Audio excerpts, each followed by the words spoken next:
Saudara, rekonstruksi yang dilakukan Polrestabes Surabaya memperlihatkan kekejaman yang dilakukan anak anggota DPR hingga kekasihnya meninggal dunia. Rekonstruksi pula yang membuat polisi akhirnya menyertakan pasal pembunuhan kasus ini. Lantas, sakit hati apa yang membuat korban setega itu? Berikut penelusuran jurnalis Kompas TV Kika Madona dari Surabaya, Jawa Timur.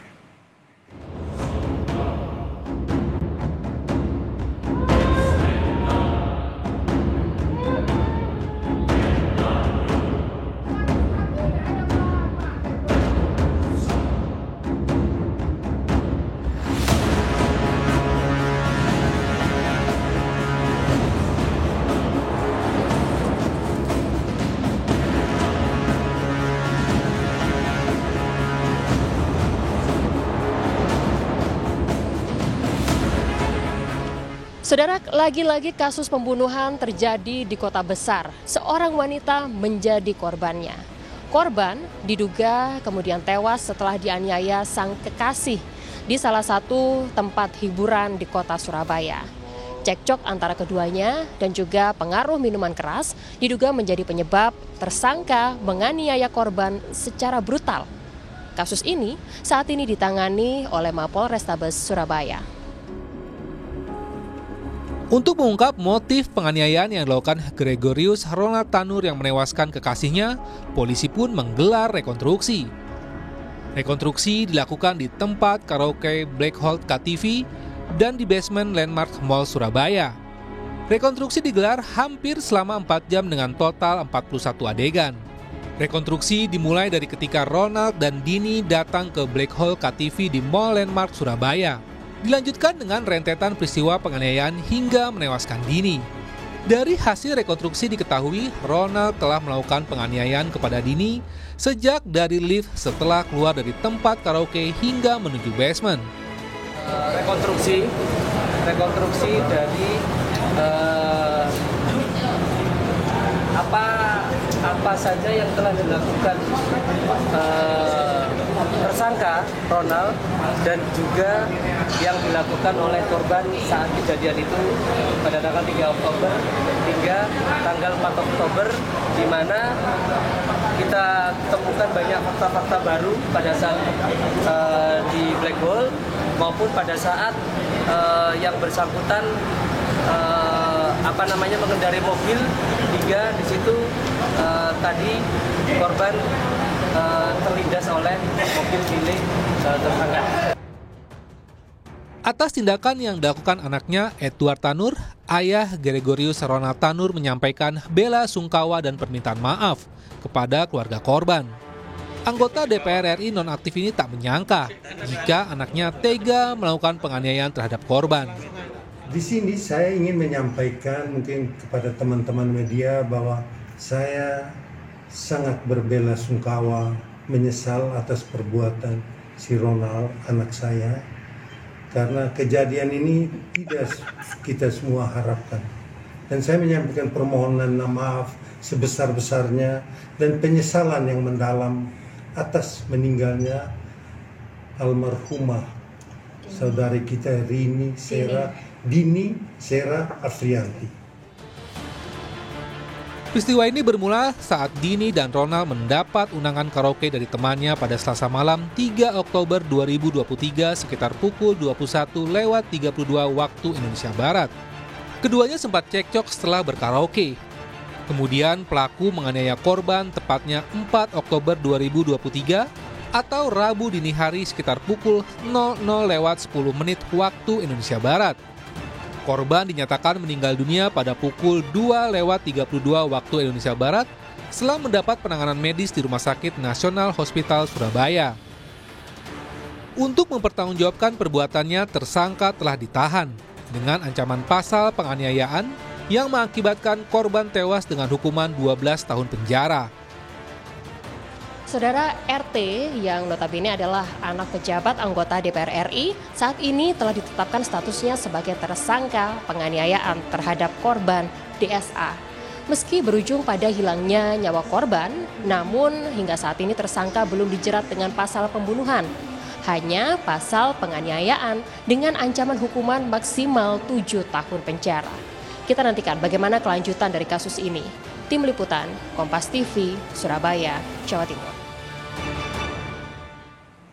Saudara, polisi akhirnya menjerat Gregorius Ronald Tanur, pelaku penganiayaan hingga tewas terhadap kekasihnya dengan pasal pembunuhan. Untuk lebih jelasnya akan kita bahas bersama ahli hukum pidana Universitas Bhayangkara Surabaya, Pak Joko Sumaryanto. Selamat sore, Pak Joko. Selamat sore, Mbak Ivo. Pak Joko, polisi kan akhirnya menjerat Ronald Tanur ini dengan pasal pembunuhan ya, setelah sebelumnya polisi menjerat tersangka dengan pasal penganiayaan. Bagaimana Anda melihat adanya perubahan pasal yang diterapkan kepada Ronald Tanur ini? Ya, mungkin yang lebih tahu adalah polisi karena rekonstruksi dilakukan. Namun karena peristiwa ini dilakukan karena proses penganiayaan yang dilakukan oleh Gregorius terhadap pacarnya, yang awalnya dia tidak menyangka bahwa tindakan penganiayaan ini akan mengakibatkan kematian. Nah, di dalam pasal 351 memang di situ ada di ayat 3-nya memang penganiayaan yang mengakibatkan kematian. Namun ketika ada mens rea atau ada niat daripada pelaku si Gregorius untuk membunuh si pacarnya, maka bisa beralih menjadi pasal pembunuhan, pasal 338. Tapi memang ini biasa terjadi perubahan pasal setelah rekonstruksi selesai dilakukan, begitu? Ya, mungkin untuk lebih tepatnya, biasanya para penyidik ini akan melakukan gelar perkara sebelum BAP ini diserahkan kepada penuntut umum.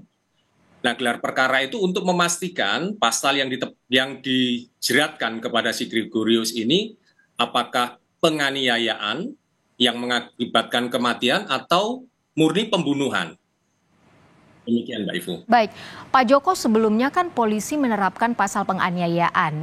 Menurut Anda apakah ini ada kaitannya atau pengaruh dari ayah pelaku yang merupakan anggota DPR? Kalau menurut saya pengaruh itu tidak ada.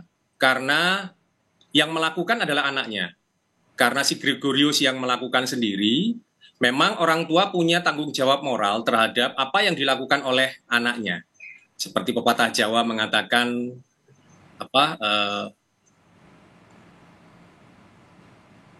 apa yang dilakukan oleh anak orang tualah yang harus bertanggung jawab, gitu ya. Nah, dari apa yang dilakukan oleh si Gregorius, apapun itu menjadi tanggung jawab ayahnya, orang tuanya. Anak polah, bopo kepradah gitu ya. Sehingga tanggung jawab moral ini harus ditanggung oleh si bapaknya. Nah, terhadap sanksi yang diberikan kepada Gregorius atas perbuatannya, ini diberikan kepada anaknya. Demikian, Mbak. Polisi kan juga 2 kali ya Pak Joko mengubah penyebab kematian korban. Bagaimana Anda melihat ini? Ya, yang menyebabkan kematian ini apakah karena kematian ini kan bisa disebabkan karena pukulan, bisa karena minuman keras, bisa karena segala macam ya. Itu artinya hukum pidana kita dibantu oleh hukum yang lain atau ilmu yang lain untuk menentukan proses kematian dari si anak atau si pacarnya Gregorius tadi. Nah, dari kematian itu bisa disimpulkan bahwa apakah kematian ini karena ditabrak, namun penganiayaan mulai dipukul, lalu ditabrak, dan lain sebagainya ini adalah bentuk-bentuk penganiayaan. Tapi apakah mens rea atau niat dari si Gregorius ini untuk membunuh atau hanya menyakiti lalu mengakibatkan kematian? Kalau hanya menyakiti, jadi penganiayaan yang dilakukan mengakibatkan kematian yang dia tidak sadari bahwa akibat dari penganiayaan ini adalah akibat kematian, maka ini tetap masuk pada pasal penganiayaan berat di pasal 3 ini. Ya, awalnya pasal penganiayaan, akhirnya polisi menjerat Ronald Tanur ini dengan pasal pembunuhan. Terima kasih banyak Pak Joko Sumaryanto, ahli hukum pidana Universitas Bhayangkara Surabaya, sudah bergabung bersama kami di Kompas TV. Selamat sore.